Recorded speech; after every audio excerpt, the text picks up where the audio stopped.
Puji dan syukur saya ucapkan kepada Allah Subhanahu wa Ta'ala, Tuhan yang Maha Esa, karena hanya berkat karunia-Nya saya masih sanggup menjalani seluruh proses persidangan.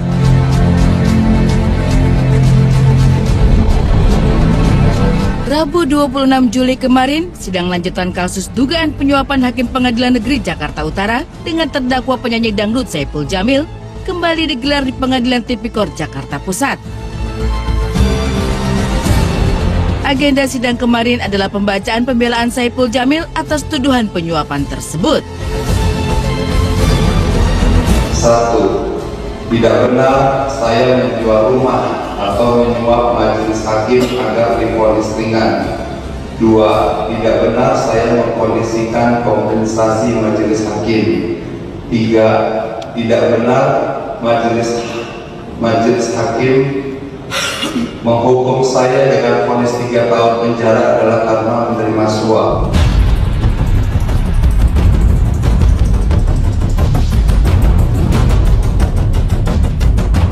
Selesai pembacaan pembelaan, Saipul terlihat menangis. Bahkan pembelaannya tersebut ternyata ditolak oleh Jaksa Penuntut Umum KPK. Jaksa tetap pada pendiriannya, yaitu akan memenjarakan mantan suami Dewi Persik tersebut karena terbukti menyuap panitera Pengadilan Negeri Jakarta Utara dalam kasus pencabulan anak di bawah umur. Dengan dibacakannya nota pembelaan, Saipul berharap bisa mendapatkan hukuman yang ringan. Bahkan hukumannya bisa dijalani bersamaan dengan masa hukuman yang kini tengah dijalaninya. Soalnya kan saya bilang tadi bahwa nggak semua orang tuh bisa menerima hidup di penjara. Itu hanya orang-orang yang kuat loh yang bisa hidup di penjara loh. Orang yang benar-benar sabar gitu. Makanya saya bilang dihukum sehari, sejam dalam penjara itu stresnya minta coba deh kalau nggak percaya teman-teman jajal deh, itu stresnya minta ampun, apalagi saya 1,5 tahun gitu kan. Jadi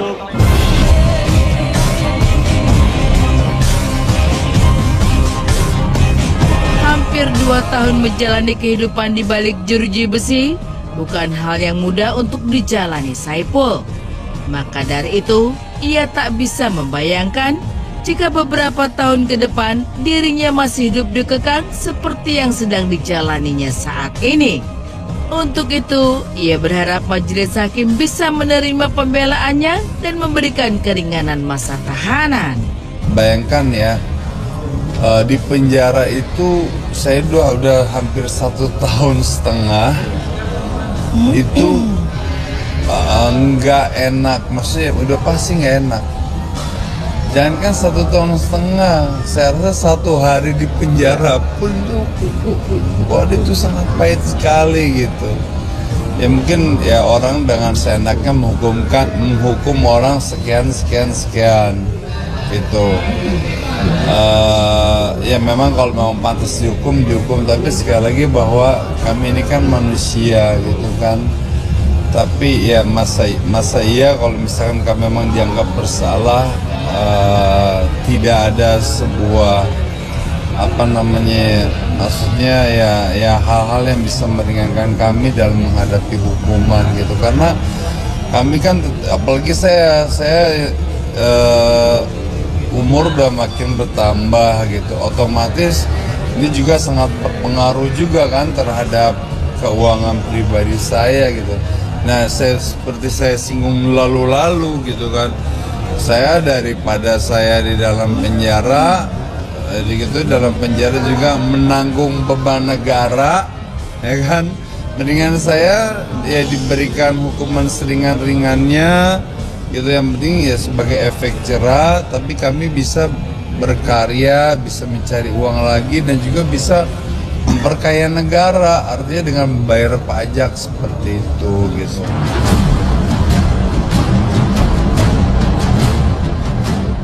Jika masa penahanan Saipul Jamil diakumulasikan, maka sudah pasti ia akan menghabiskan beberapa tahun ke depan dengan tetap berada di penjara.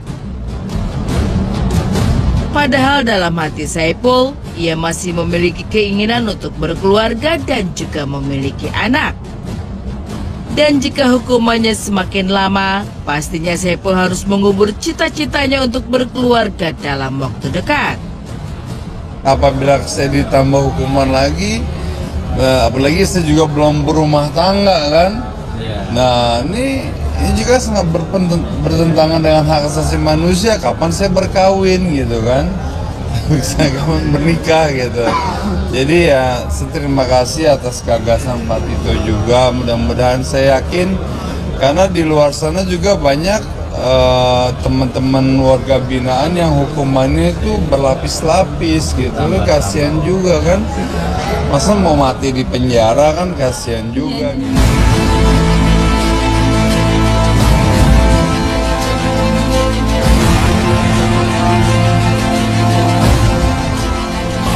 Bukan sebuah kebetulan, minggu depan rencananya Saipul akan mendapatkan putusan dari majelis hakim.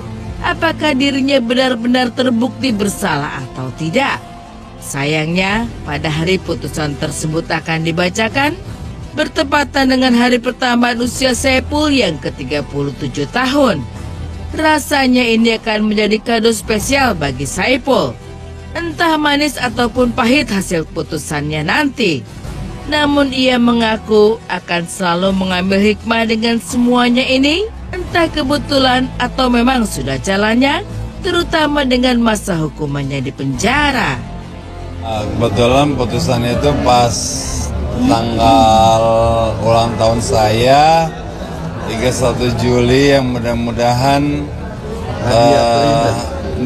itu menjadi hadiah terindah, walaupun memang sebenarnya tidak enak ya. Tapi sekali lagi bahwa jangan pernah menolak nikmat yang Allah berikan, baik itu nikmat yang mungkin menurut kita tidak enak ataupun nikmat yang enak. Ya mudah-mudahan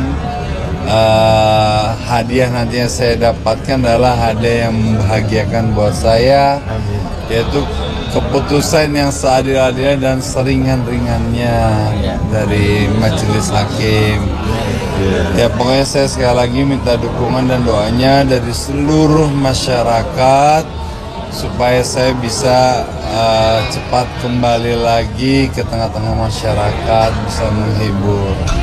Ya pokoknya ya hikmahnya sebenarnya jalani hidup itu dengan ikhlas.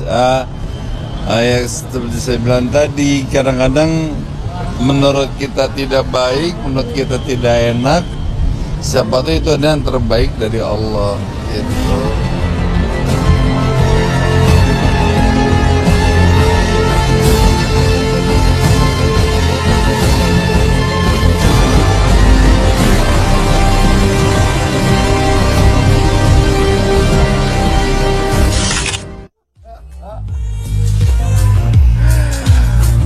Waduh, masa ulang tahun hadiahnya vonis si Intan, gimana itu ya? Nah, ini hadiahnya apakah nih bakal jadi surprise, bakal menyenangkan atau malah menyedihkan? Tapi apapun itu, Bang Impul bilang tadi akan mensyukuri hasilnya. Betul ya, kita harapkan kasusnya segera selesai dan ya sesuai harapan. Nah, kalau secara polisi, secara hukum kan udah diurus nih kasusnya. Yang harus diurus juga dari fashion police kayaknya. Bang Ipul pakai baju total sama bunga-bunga. Harusnya udah ditangkep itu fashion police. Kayak dress code-nya nggak memadai ya. Selamat pagi pemirsa, inilah Insight bersama saya Indra Herlambang. Dan saya Intan Aletrino. Selama 1 jam ke depan kita akan menemani pemirsa di rumah dengan mengupdate tentang informasi selebriti dari mancanegara dan tanah air. Nah, kira-kira ada berita apa aja? Salah satunya nih mungkin ya, kalau Anda juga pengguna jasa ojek online, kemarin tuh ada berita yang cukup viral ya, di mana mereka ini memblokade jalan layang di Tol Kasablanka karena katanya protes terhadap perlakuan dari kepolisian. Dan menyebabkan kemacetan yang luar biasa ya. Oh, kira-kira seperti apa sih kasusnya? Kita ke Nadia Mulya. Nanti aja kita lihat aja deh Oh, iklan baik. berikut ini ya. Tetap di Insert.